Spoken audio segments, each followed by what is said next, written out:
pra você. Vai pra grupo não, depois não vai dizer que Santo Antônio te enganou. O que você fez?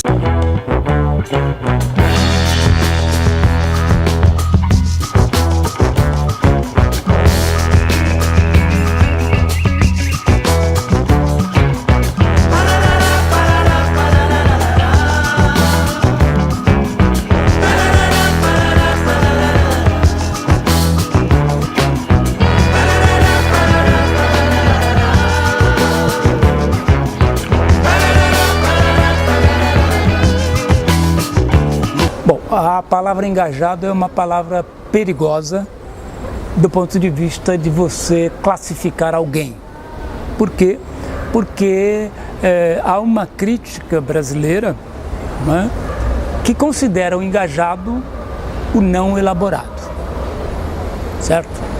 Então, há uma crítica que considera que todo autor dito engajado, ele então é um autor menor por princípio. Então é preciso que a gente reflita o que vem a ser um engajamento. Bem, a palavra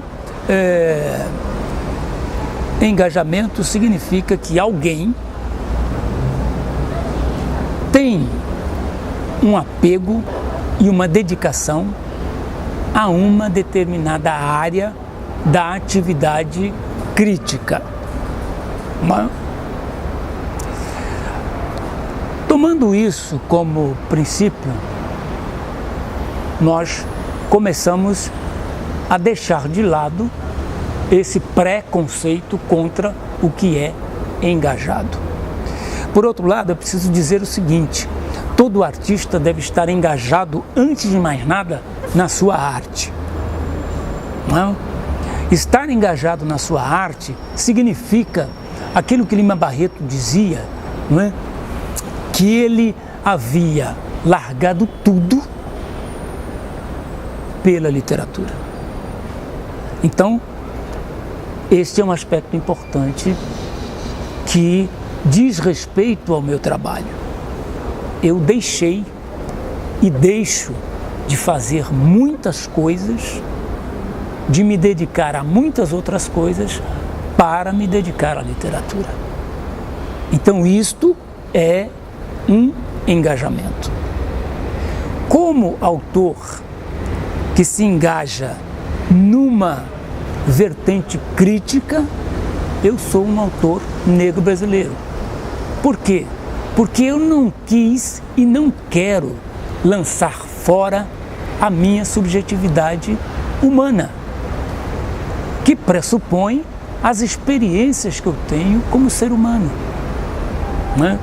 Desde criança até a idade que eu tenho hoje, 65 anos, eu passo por experiências que são experiências fortes, experiências difíceis muitas vezes experiências prazerosas, que têm a ver necessariamente com o fato de eu ser um homem negro. Se eu não tivesse esse dado em minha existência, isso não aconteceria. É porque eu sou negro que eu tive e tenho muitos prazeres e tenho muitos desgostos. Porque exatamente eu vivo num país racista. E eu pertenço a uma linhagem cultural que tem como um índice de resistência elementos de profunda descontração. Então, é porque eu sou negro, que eu estou inserido numa tradição cultural, que eu estou inserido num contexto de país, é que a minha literatura é uma literatura engajada. E engajada neste sentido que dá um piparote nessa crítica preconceituosa que toma a palavra engajado a partir de seus preconceitos estéticos.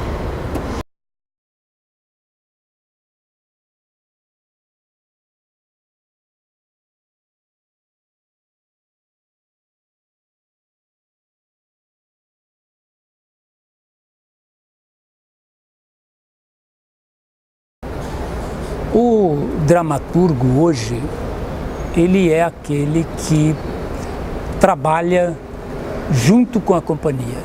E ele não se limita apenas a escrever o texto, mas ele também tem como função ser também alguém que ajusta o texto, alguém que traduz o texto, alguém que adapta o texto, enfim.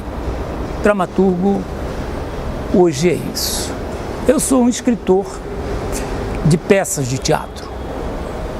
Então, retomando, eu sou um dramaturgo nesse sentido. Eu escrevo peças de teatro. E desde o princípio, né, eu percebo a grande dificuldade de chegar ao objetivo final, que é a montagem do texto. Montar um texto pressupõe uma produção que muitas vezes tem um custo elevado. Portanto, ao perceber isto, eu quis garantir que os meus textos não se perdessem, que eles pudessem ficar registrados e publicados no sentido de esperar momentos em que alguém se interessasse por eles.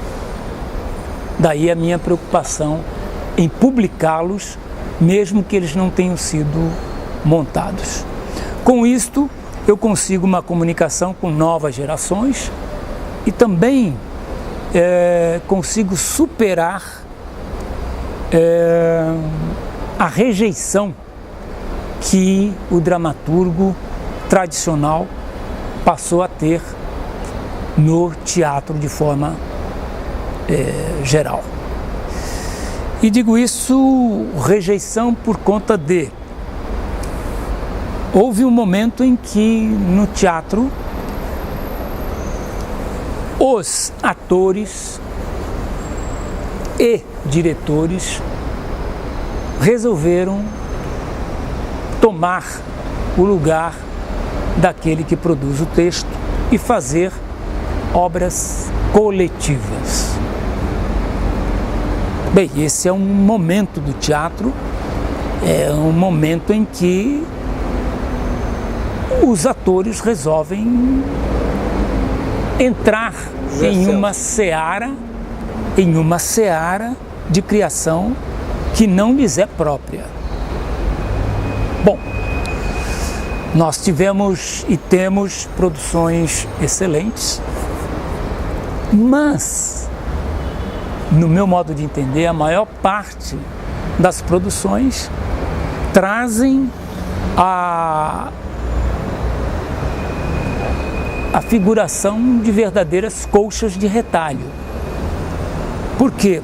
Porque quando várias pessoas criam, o que fica faltando, o que fica muito difícil de se realizar é o fio condutor. Evidentemente que muitos dramaturgos, na visão contemporânea, estão ali para fazer esse alinhavo da contribuição de várias pessoas. Só que, mesmo com o alinhavo, quando você vai assistir ao espetáculo, você vê que é um conjunto de partes que se comunicam mal. Por quê? Exatamente porque elas são gestadas a partir de várias subjetividades, né?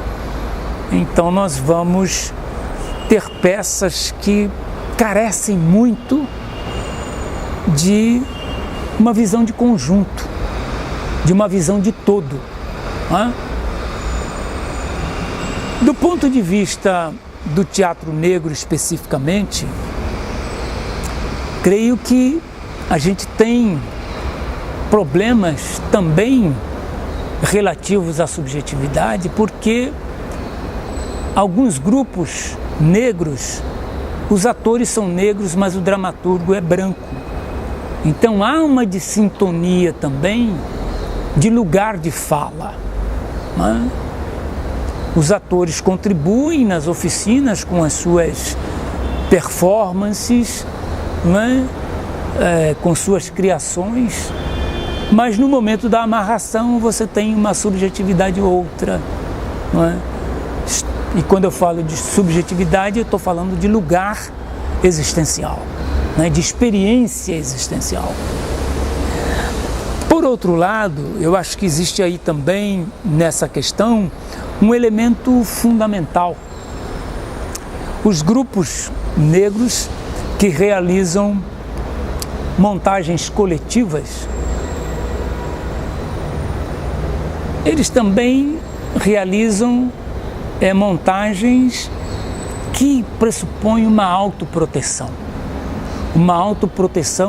do coletivo, em dois níveis: a proteção da reserva de mercado, ou seja, vamos deixar que todos participem, né? Ou seja, a reserva do coletivo vai ter papel para todo mundo representar, e também a reserva de atuarmos entre nós, sem a presença do branco, porque aí você se protege do conflito que é básico para o teatro entre negros e brancos. Então nós vamos ter muitas montagens de grupos negros onde só tem personagens negros, né? É como se os grupos se protegessem daquele conflito, daquele embate direto entre negros e brancos. Então, creio que quando eu reflito nas montagens e leituras que foram feitas de meus textos, eu observo isso. Os textos mais bem aceitos pelos grupos, pelas companhias negras, são aqueles em que não há personagens brancos. Então os grupos tendem a se proteger.